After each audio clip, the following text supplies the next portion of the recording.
The mandible and maxilla templates, prepared as described in the processing instructions, are checked to ensure they fit properly. The support pin of the maxillary plate is adjusted until there is no contact between the upper and lower rows of teeth during the movements. While sitting in the upright position, the patient is instructed to move his mandible back and forth as far as possible while touching pin and registration plate. This procedure is repeated 2 to 3 times. The patient is then asked to move his mandible to the left and then back to the center again. The patient performs the same movement on the right side 2 to 3 times. This exercise is to prepare the patient for the actual bite registration procedure. The mandibular registration plate is generously blacked with the marker provided. After putting the templates in the patient's mouth and following the dentist's instructions, the patient traces the angle by laterally moving the anterior and posterior mandible.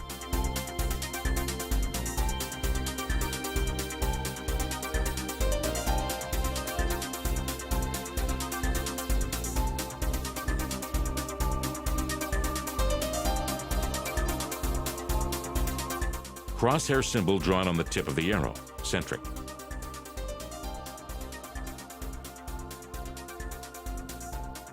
To check the Gothic arch, the entire plate, except for the crosshairs, is blacked again, and the entire bite registration procedure is repeated.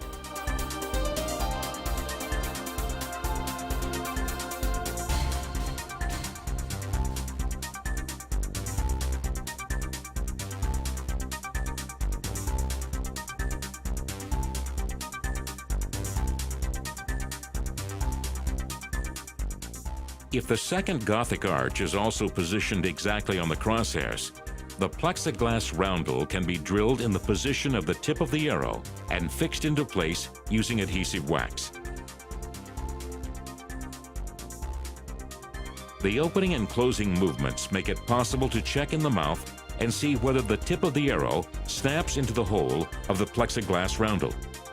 If this is the case, the position is cemented using registration silicone or impression plaster.